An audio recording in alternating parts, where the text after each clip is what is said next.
and Mother says, "We'll be ready to eat as soon as Father comes home." My, I hope he's not late, don't you? And here's Father now, coming home from his daily work. Father's home, dinner's ready. There's time, isn't there, Mother? There's time.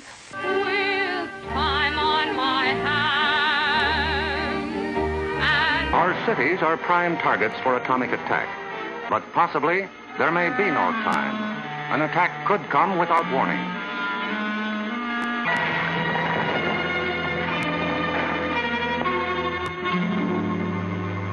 The immediate danger is over in about a minute.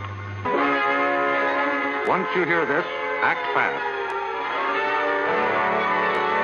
Have a good flashlight on hand. Electric lights may go out. Keep a first aid kit and learn how to stop bleeding. Diplomatically speaking, of course.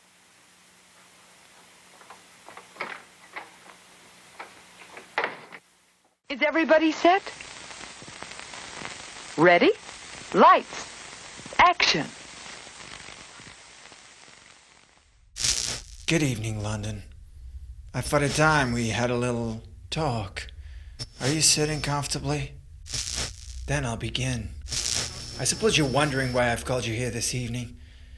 Well, you see, I'm not entirely satisfied with your performance lately. I'm afraid your work's been slipping and, well, we've been thinking about letting you go. Oh, I know. You've been with the company a long time now, almost. Let me see. Almost 10,000 years, my word. Doesn't time fly? Seems like only yesterday. I remember the day you commenced your employment, swinging down from the trees, fresh-faced and nervous, a bone clasped in your bristling fist. "Where do I start, sir?" you asked plaintively. I recall my exact words. "There's a pile of dinosaur eggs over there, youngster," I said, smiling, paternally the while.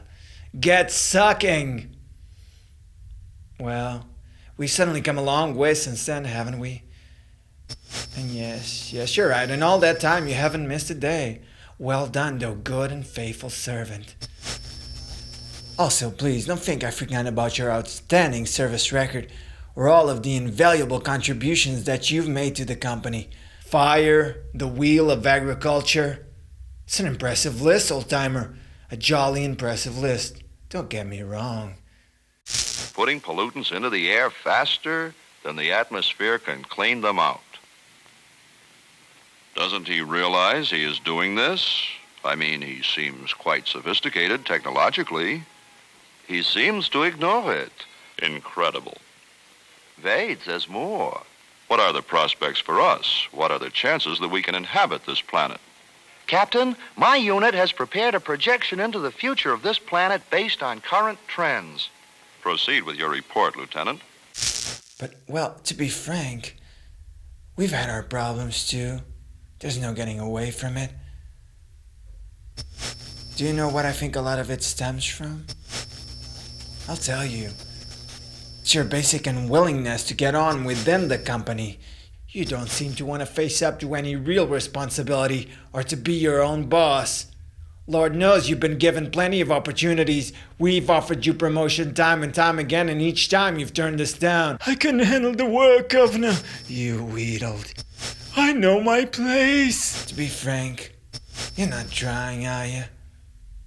You see, you've been standing still for far too long, and it's starting to show in your work. And I might add, in your general standard behavior.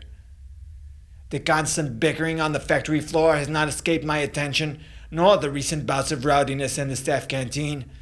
Then, of course, well, I didn't really want to have to bring this up, but, well, you see, I've been hearing some disturbing rumors about your personal life. No, never you mind who told me. No names, no backdrill. I understand that you are unable to get on with your spouse. I heard that you argue. I am told that you shout. Violence has been mentioned. I am reliably informed that you always hurt the one you love. The one you shouldn't hurt at all. What about the children? It's always the children who suffer, as you're well aware. Poor little mites. What are they to make of it? What are they to make of your bullying, your despair, your cowardice, and all your fondly nurtured bigotries? Really, it's not good enough, is it? And it's no good blaming the drop in work standards upon bad management either. Though, to be sure, the management is very bad. In fact, let us not mince words. The management is terrible.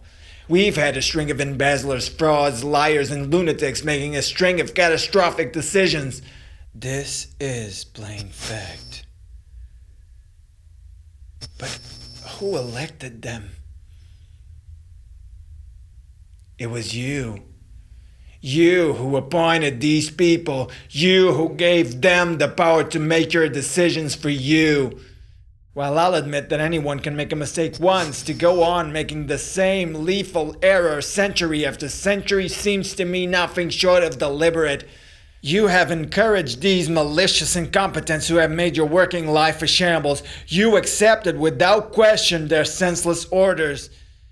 You allowed them to fill your workspace with dangerous and unproven machines.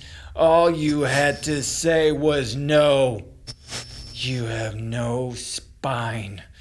You have no pride. You are no longer an asset to the company. I will, however, be generous. You will be granted 2 years to show me some improvement in your work. If, at the end of that time, you are still unwilling to make a go of it, you're fired. That will be all. You may return to your labors. But do I have to bother with all these special words? Maybe I'd better. I certainly want to have a say in how the house is decorated. The words you use, they sound good, and they seem to be the right words to say what you mean. Well, that's what I... Where'd you learn all those words? In the morning newspaper, he found words that looked familiar enough, yet when he studied them, their meanings weren't explicit. Well, you certainly surprised me with your vocabulary. Yes, indeed. Be more explicit.